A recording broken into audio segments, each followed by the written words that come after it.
ಕನ್ನಡಿಗರಿಗೆ ನಮಸ್ಕಾರ. ಇದು ಬಿಬಿ ನ್ಯೂಸ್ ಕನ್ನಡ. ನಾನು ಅಕ್ಷತಾ ಕುಲಕರ್ಣಿ.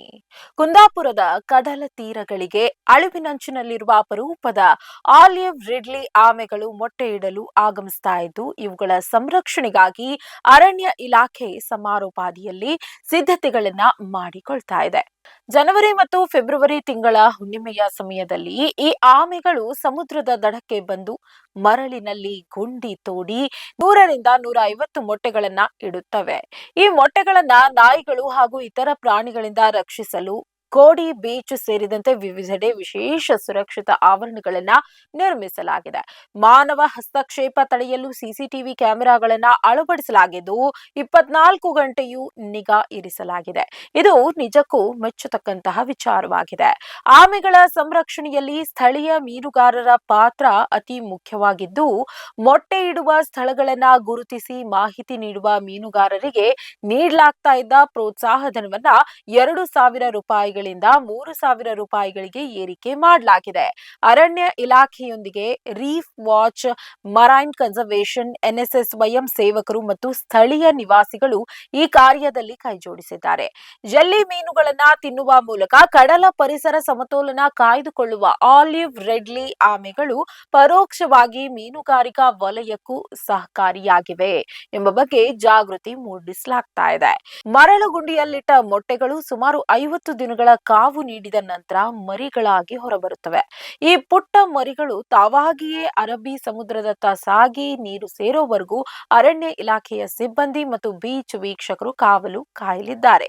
ದಕ್ಷಿಣ ಕನ್ನಡ ಜಿಲ್ಲೆಯ ಕರಾವಳಿಯಲ್ಲೂ ಇಂತಹದ್ದೇ ಸಂರಕ್ಷಣಾ ಪ್ರಯತ್ನಗಳು ಆರಂಭವಾಗಿದ್ದು, ಪ್ರಕೃತಿಯ ಈ ಅದ್ಭುತ ಸಂತಾನೋತ್ಪತ್ತಿ ಪ್ರಕ್ರಿಯೆಯನ್ನ ಯಶಸ್ವಿಗೊಳಿಸಲು ಇಡೀ ಕರಾವಳಿ ಸನ್ನದ್ಧವಾಗಿದೆ.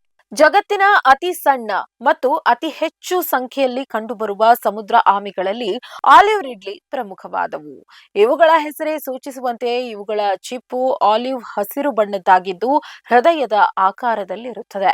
ಅರಬ್ಬಿ ಸಮುದ್ರ, ಹಿಂದೂ ಮಹಾಸಾಗರ ಮತ್ತು ಪೆಸಿಫಿಕ್ ಸಾಗರಗಳ ಬೆಚ್ಚಗಿನ ನೀರಿನಲ್ಲಿ ವಾಸಿಸುವ ಈ ಆಮೆಗಳು ತಮ್ಮ ಸಂತಾನೋತ್ಪತ್ತಿಗಾಗಿ ಸಾವಿರಾರು ಮೈಲಿಗಳ ಪ್ರಯಾಣವನ್ನ ಬೆಳೆಸಿ ಕರಾವಳಿ ತೀರಕ್ಕೆ ಬರೋದು ಪ್ರಕೃತಿಯ ಒಂದು ಅದ್ಭುತ ವಿದ್ಯಮಾನವಾಗಿದೆ. ಆಲಿವ್ ರಿಡ್ಲಿ ಆಮೆಗಳ ಸಂತಾನೋತ್ಪತ್ತಿಯ ಅತ್ಯಂತ ಆಕರ್ಷಕ ಅಂಶವೆಂದರೆ ಅರಿಬಾಡ. ಇದರರ್ಥ ಸ್ಪಾನಿಷ್ ಭಾಷೆಯಲ್ಲಿ ಆಗಮನ ಎಂದಾಗತ್ತೆ. ಸಾವಿರಾರು ಹೆಣ್ಣು ಆಮೆಗಳು ಏಕಕಾಲದಲ್ಲಿ ಸಮುದ್ರ ತೀರಕ್ಕೆ ದಂಡಯಾತ್ರೆಯಂತೆ ಬಂದು ಮೊಟ್ಟೆ ಇಡೋದನ್ನ ಹೀಗೆ ಕರೆಯಲಾಗತ್ತೆ. ಇವು ತಾವು ಹುಟ್ಟಿದ ತೀರಕ್ಕೆ ಮೊಟ್ಟೆ ಇಡಲು ಮರಳಿ ಬರುತ್ತವೆ ಎಂಬುದು ವಿಜ್ಞಾನಿಗಳ ಕುತೂಹಲಕ್ಕೆ ಕಾರಣವಾಗಿದೆ. ಸಾಮಾನ್ಯವಾಗಿ ಜನವರಿ ಮತ್ತು ಮಾರ್ಚ್ ತಿಂಗಳ ನಡುವೆ ಈ ಪ್ರಕ್ರಿಯೆ ನಡೆಯುತ್ತೆ. ಹೆಣ್ಣು ಆಮೆಗಳು ಮರಳಿನಲ್ಲಿ ಸುಮಾರು 1.5 ಅಡಿ ಆಳದ ಗುಂಡಿ ತೋಡಿ ಅದರಲ್ಲಿ 100ರಿಂದ 150 ಬಿಳಿ ಬಣ್ಣದ ಮೊಟ್ಟೆಗಳನ್ನಿಡುತ್ತವೆ. ಮರಳಿನ ಉಷ್ಣತೆಯು ಈ ಮೊಟ್ಟೆಗಳಿಂದ ಹೊರಬರುವ ಮರಿಗಳು ಗಂಡೋ ಅಥವಾ ಹೆಣ್ಣೋ ಎಂಬುದನ್ನ ನಿರ್ಧರಿಸುವುದು ಪ್ರಕೃತಿಯ ಇನ್ನೊಂದು ವಿಶೇಷ. ಜೀವ ವೈವಿಧ್ಯತೆ ಮತ್ತು ಪರಿಸರ ಪಾತ್ರ. ಈ ಆಮೆಗಳು ಸಮುದ್ರದ ಆಹಾರ ಸರಪಳಿಯಲ್ಲಿ ಅತ್ಯಂತ ಪ್ರಮುಖ ಪಾತ್ರ ವಹಿಸುತ್ತವೆ. ಇವು ಮುಖ್ಯವಾಗಿ ಜೆಲ್ಲಿ ಮೀನುಗಳು, ಸಣ್ಣ ಮೀನುಗಳು, ಕಠಿಣ ಚರ್ಮಿಗಳು ಮತ್ತು ಸಮುದ್ರ ಪಾಚಿಗಳನ್ನ ತಿನ್ನುತ್ತವೆ. ಸಮುದ್ರದಲ್ಲಿ ಜೆಲ್ಲಿ ಮೀನುಗಳ ಸಂಖ್ಯೆ ಮಿತಿ ಮೀರದಂತೆ ತಡೆಯುವ ಮೂಲಕ ಇವು ಮೀನುಗಾರಿಕೆಗೆ ಪರೋಕ್ಷವಾಗಿ ಸಹಕರಿಸುತ್ತವೆ. ಜೆಲ್ಲಿ ಮೀನುಗಳು ಹೆಚ್ಚಾದ್ರೆ ಅವು ಸಣ್ಣ ಮೀನುಗಳ ಮೊಟ್ಟೆಗಳನ್ನ ತಿಂದು ಮೀನುಗಾರಿಕೆಗೆ ಹೊಡೆತ ನೀಡುತ್ತವೆ.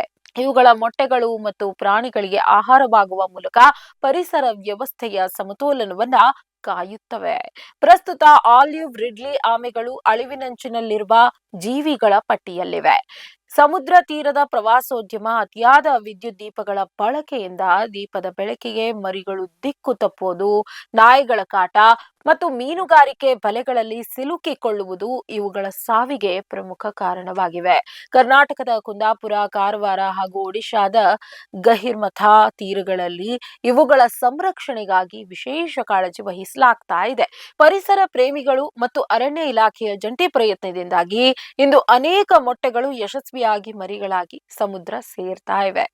ಇದಾಗಿತ್ತು ಈ ಹೊತ್ತಿನ ಸ್ಪೆಷಲ್ ಸ್ಟೋರಿ. ಸಮಗ್ರ ಸುದ್ದಿಗಳಿಗಾಗಿ ಸದಾ ಗಮನಿಸಿ ಬಿಬಿ ನ್ಯೂಸ್ ಕನ್ನಡ. ಇದು ಕನ್ನಡಿಗರ ಪ್ರತಿಧ್ವನಿ.